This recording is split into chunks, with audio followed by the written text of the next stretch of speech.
नमस्कार, बहुत स्वागत है आपका एमपीसीजी सुपरफास्ट नेट खबरों के साथ। मैं हूं रीनू। तमाम खबरें बताएंगे, लेकिन सबसे पहले बात करेंगे भोपाल से बड़ी खबर की। आज पीएम के दौरे की तैयारियों की समीक्षा करेंगे मुख्यमंत्री शिवराज सिंह चौहान, जहां 17 सितंबर को अपने जन्मदिन पर एमपी आएंगे प्रधानमंत्री मोदी। श्योपुर के कूनो नेशनल पार्क में चीतों की पहली खेप की शिफ्टिंग कार्यक्रम में शामिल होंगे पीएम। महिला स्व सहायता समूहों के सम्मेलन में भी शामिल होंगे पीएम। सीएम हाउस में कार्यक्रम की तैयारियों को लेकर बैठक करेंगे मुख्यमंत्री शिवराज सिंह चौहान।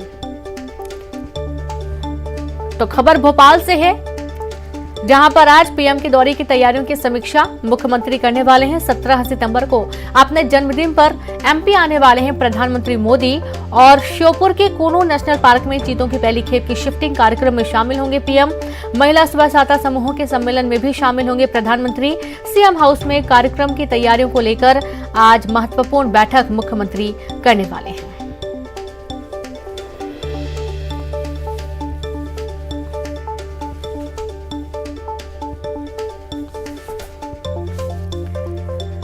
तो 17 सितंबर को प्रधानमंत्री नरेंद्र मोदी का जन्मदिन है और इस खास मौके पर पीएम खुद मध्य प्रदेश आ रहे हैं।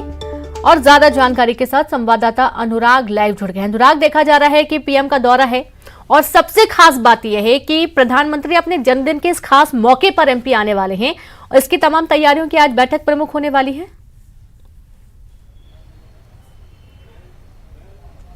बिल्कुल, देखिए, मुख्यमंत्री शिवराज सिंह चौहान ने अब से कुछ ही देर के बाद यानी कि 10:30 बजे एक अहम बैठक बुलाई है और उसमें प्रधानमंत्री नरेंद्र मोदी के मध्य प्रदेश दौरे को लेकर ये तैयारियों की समीक्षा होगी। प्रधानमंत्री अपने जन्मदिन के मौके पर श्योपुर के कूनो पालपुर अभ्यारण्य आने वाले हैं, जहां पर अफ्रीका से लाए गए चीतों को बसाया जाएगा। वहां पर प्रधानमंत्री नरेंद्र मोदी चीतों को बाड़े के लिए छोड़ेंगे और इसके अलावा स्व सहायता समूह को भी वो संबोधित करेंगे। तो इन दो कार्यक्रमों की तैयारियों को लेकर मुख्यमंत्री समीक्षा करेंगे कि किस तरीके से कूनो पालपुर अभ्यारण्य में तैयारियां की जा रही हैं। महिला स्व सहायता समूह जिसको प्रधानमंत्री संबोधित करने वाले हैं, उसमें किस तरीके से लोग शामिल होंगे, उन तमाम बातों की तैयारियों को लेकर मुख्यमंत्री की यह बैठक होने वाली है, जिसमें वन विभाग और संबंधित विभाग के अफसर मौजूद रहेंगे। तो ये सबसे अहम है, क्योंकि न सिर्फ मध्य प्रदेश को बड़ी सौगात मिलने वाली है कि मध्य प्रदेश में चीते दौड़ते हुए नजर आएंगे और पहली खेप में बताया जा रहा है कि 8 चीतों को बसाने की तैयारी है, जिसमें से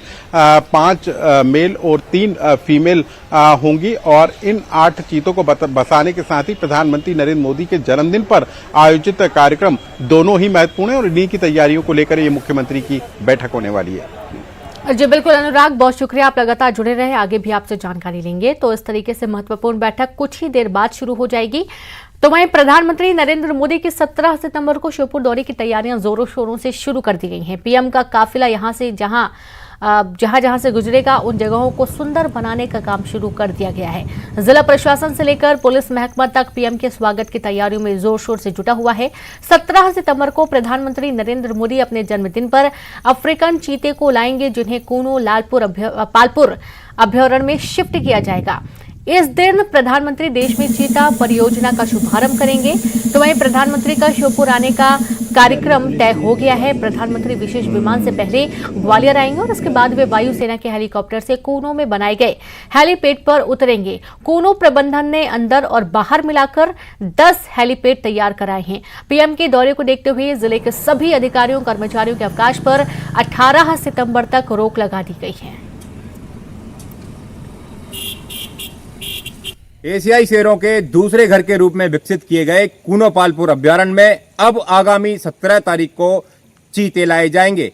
देश के प्रधानमंत्री नरेंद्र मोदी इस योजना का शुभारंभ करेंगे। वह खुद कूनो आएंगे। इसकी सारी तैयारियां कूनो प्रबंधन द्वारा की जा रही हैं। यहां पर सड़क से लेकर के जहां पर पुताई तक का काम है, सब एक साथ किया जा रहा है ताकि 17 तारीख से पहले सारी तैयारियां पूरी हो जाएं। हम इस समय टिकटोली गेट पर खड़े हैं और आप देख सकते हैं हमारे पीछे मजदूर किस तरह से काम कर रहे हैं। ये जो सड़क है जो बारिश में टूट गई थी, उसको फिर से बनाने का काम चल रहा है। साइड में दीवार बनाई जा रही है ताकि इस तरीके की दिक्कत फिर से नहीं आए। जो पुलिया है उसका भी यहाँ पर काम चल रहा है। हमारे साथ कुछ लोग मौजूद हैं, इनसे चर्चा करते हैं कि किस तरह का काम चल रहा है, किस तरह की तैयारी है। भैया, क्या नाम है आपका? रामनिवास बघेल। रामनिवास, बताएंगे किस चीज़ की तैयारी चल रही है? इसमें मोदी जी आ रहे हैं, उनके कारण ये दीवार उवाल टूटी गई है बारिश से, उसको दोबारा से बनाया जा रहा है, तुरंत ही बनाया जा रहा है। कब तक ये काम पूरा हो जाएगा? जी 11 तारीख के लमसम पूरा करना है। 11 और क्या तैयारी चल रही है? और आगे भी उसकी सौंदर्य सफाई चल रही है और में कूनो डांग में जाके उसमें भी काम चल रहा है। तो देखिए, इनका साफ तौर पर कहना है कि इन्हें 11 तारीख तक सारी तैयारियां पूरी करनी है, क्योंकि 11 तारीख के आसपास यहां पर पीएम सिक्योरिटी के अधिकारी भी आ जाएंगे और जो दूसरे नेता और अन्य जनप्रतिनिधि हैं वो भी यहां पहुंचना शुरू हो जाएंगे, क्योंकि जो पीएम का दौरा है इसके साथ में इस देश में चीते लाने की तैयारी है। दीपक डंडौतिया, न्यूज 18 श्योपुर।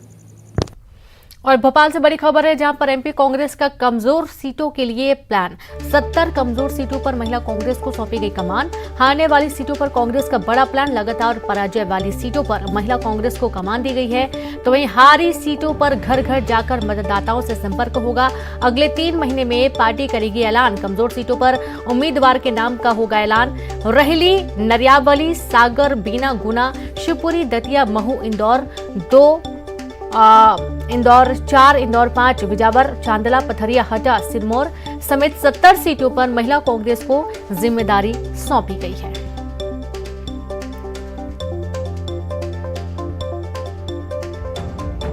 और चलिए एक बार फिर से रुक करेंगे, संवाददाता अनुराग जुड़े। अनुराग, देखा जा रहा है कि एमपी कांग्रेस जो कमजोर सीटें हैं उस पर फोकस कर रही है, और सबसे बड़ी बात यह है कि उन कमजोर सीटों पर महिलाओं को जिम्मेदारी दी जा रही है।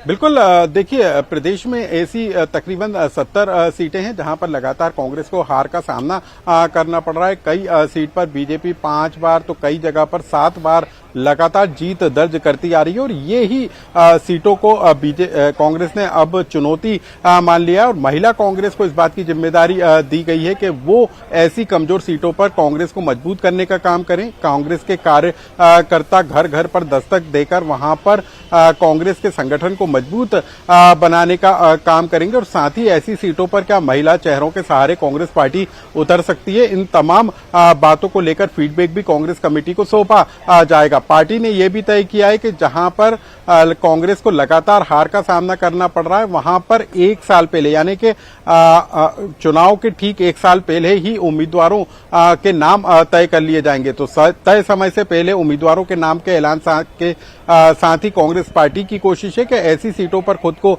मजबूत किया जाए जहां पर उसको हार का सामना करना पड़ रहा है। 2023 के विधानसभा चुनाव में बेहतर नतीजे निकालने की कोशिश होगी, और इसकी जिम्मेदारी कांग्रेस कमेटी ने महिला कांग्रेस को सौंपी है।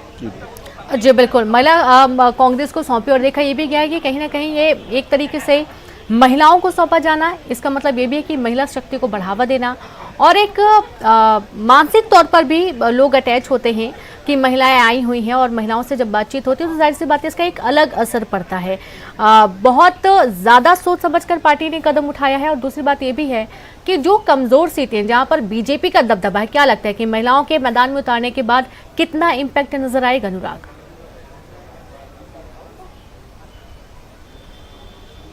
देखिए कितना असर नजर आएगा ये तो चुनाव के नतीजों के बाद पता चलेगा, लेकिन कांग्रेस पार्टी की कोशिश है कि मानसिक स्तर पर, क्योंकि महिलाओं को लेकर कहीं ना कहीं लोगों के मन में एक सॉफ्ट कॉर्नर होता है, और उसी के जरिए लोगों की नब्ज को टटोलने की कोशिश कांग्रेस पार्टी करेगी, और बूथ स्तर तक महिला कांग्रेस के कार्यकर्ताओं को उतारने की तैयारी है। तो कैसे महिलाओं के जरिए कांग्रेस कमजोर सीटों पर खुद को मजबूत बना सकती है, इसी रणनीति पर अब कांग्रेस पार्टी काम करती हुई नजर आ रही है। जी, और ज्यादा जानकारी के साथ लगातार अनुराग तो जुड़े ही हुए हैं, और पंकज चतुर्वेदी जी जुड़ गए हैं बीजेपी से। पंकज जी, जैसा कि हम देख पा रहे हैं कि महिलाओं को कांग्रेस ने आगे बढ़ाया है। उनका ये कहना है कि जिन सीटों पर लगातार हार मिल रही थी, तकरीबन 70 सीटें बताई जा रही हैं, उन पर अब महिलाओं को कमान दी जा रही है। कैसे देखते हैं आप इस निर्णय के कांग्रेस को?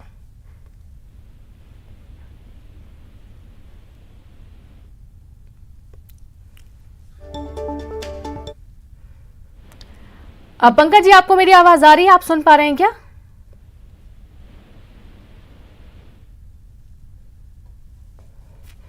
तो शायद उनको आवाज नहीं पहुंच पा रही, हम फिर से बात करने की कोशिश करेंगे। तो आप ये देखिए कि यहाँ पर महिलाओं को कमान दिए जाने का साफ तौर पर एक ही लक्ष्य देखने को मिल रहा है कि कहीं ना कहीं एक सॉफ्ट कॉर्नर होता है, जैसा कि अनुराग बता रहे हैं। अनुराग भी लगातार जुड़े हैं, उनसे बात करेंगे। अनुराग, जैसा कि हम देख पा रहे हैं कि पिछले कुछ वक्त से कांग्रेस ज्यादातर पर फोकस महिलाओं पर ही करने लगी है, चाहे यूपी इलेक्शन की बात की जाए, आरक्षित सीटों की बात कर ली जाए, महिलाओं को बढ़ावा देने की बात कर ली जाए। एक तरीके से ये भी कहा जा रहा है कि अपनी छवि को और बेहतर बनाने की कोशिश में भी कांग्रेस लगी हुई है।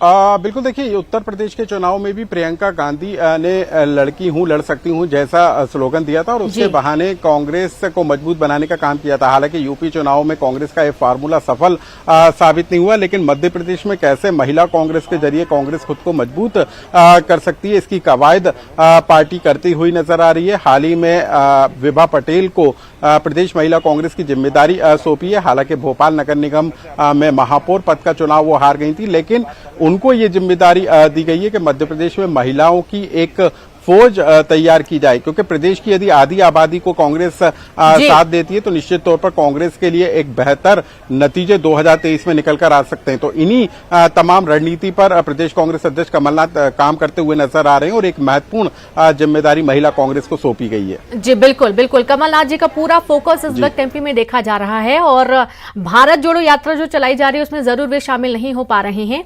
और एक बार फिर से रुक करेंगे, हमारे साथ कांग्रेस प्रवक्ता अजय सिंह यादव जी जुड़ गए। अजय जी, क्या समझे, जिस तरीके से महिलाओं को कमान दे दी गई है कमजोर सीटों पर, जहां पर लगातार बीजेपी का दबदबा बना रहा है, अब असर डालेगा? क्या लगता है आपको, कैसे देखते हैं? और ये कांग्रेस पार्टी का एक नया फॉर्मूला इन दिनों नजर आने लगा है कि हर जगह महिलाओं की जो जिम्मेदारियां हैं वो बढ़ाती जा रही है पार्टी। देखिए रेणु जी, मध्य प्रदेश में कांग्रेस पार्टी सभी 230 सीटों पे मजबूती से काम कर रही है और हमारे सभी सेंट्रल ऑर्गेनाइजेशन अपने पदाधिकारियों को जवाबदारी दे रहे हैं। महिला कांग्रेस को कांग्रेस पार्टी ने पहले भी महत्व दिया है, आज भी महत्व दे रही है और आगे भी महत्व देती रहेगी। यहाँ तक कि चुनाव में उम्मीदवारी में भी महिला कांग्रेस को उत्तर प्रदेश में भी विशेष महत्व दिया था, मध्य प्रदेश में भी दिया जाएगा। अब मध्य प्रदेश में कमजोर सीटें कांग्रेस की कोई नहीं है और ना भारतीय जनता पार्टी की कोई गढ़ है। मैं आपको उदाहरण देता हूँ, रेगांव, दमोह ऐसी सीटें थी जो भाजपा 30 साल से जीत रही थी, दोनों सीटें उपचुनाव में हम जीत गए। ग्वालियर की नगर निगम 50 साल बाद हम जीते, जबलपुर हम जीते। तो मध्य प्रदेश में ऐसी कोई सीट नहीं है जो कांग्रेस के लिए कमजोर हो या भाजपा के लिए मजबूत हो। हम सभी 230 सीटों के लिए रणनीति बना रहे हैं और मध्य प्रदेश में जनता कांग्रेस के साथ है, कमलनाथ जी के साथ है। भारतीय जनता पार्टी को जनता बेदखल करना चाहती है। हमारे सभी संगठन, महिला कांग्रेस अलग काम कर रही है, प्रभारी बना रही है, जिलों की कमेटियां बना रही है, प्रदेश कमेटी बन चुकी है।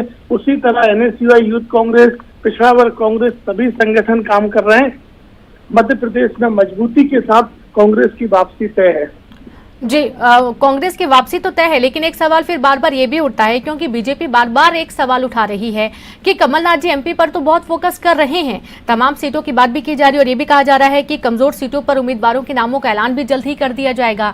लेकिन दूसरी तरफ जो एक बहुत ही कांग्रेस पार्टी का राष्ट्रीय स्तर पर महत्वपूर्ण अभियान चलाया जा रहा है, भारत जोड़ो यात्रा, जो यात्रा चलाई जा रही है, उसमें कमलनाथ जी नजर नहीं आ रहे हैं। देखिए रेणु जी, मध्य प्रदेश कांग्रेस अध्यक्ष आदरणीय कमलनाथ जी के निर्देश पर कल तमाम जिला ब्लॉक कांग्रेस कमेटियों द्वारा भारत जोड़ो यात्रा के समर्थन में बैठकें की गई, पदयात्रा की गई और आगे भी पूरे प्रदेश में पदयात्राएं की जाएंगी भारत जोड़ो यात्रा के समर्थन में। जब मध्य प्रदेश में 16 दिन का कार्यक्रम राहुल जी का रहेगा, उस समय प्रदेश अध्यक्ष कमलनाथ जी और तमाम वरिष्ठ नेता उस यात्रा में शामिल रहेंगे। इसलिए यह केवल भाजपा का फैलाया हुआ भ्रम है। पूरे मध्य प्रदेश में कल सभी ब्लॉक स्तर पर भारत जोड़ो यात्रा के समर्थन में बैठकें आयोजित की गई थी और सभी कमलनाथ जी के निर्देश पे और उनकी मॉनिटरिंग पे हुई है।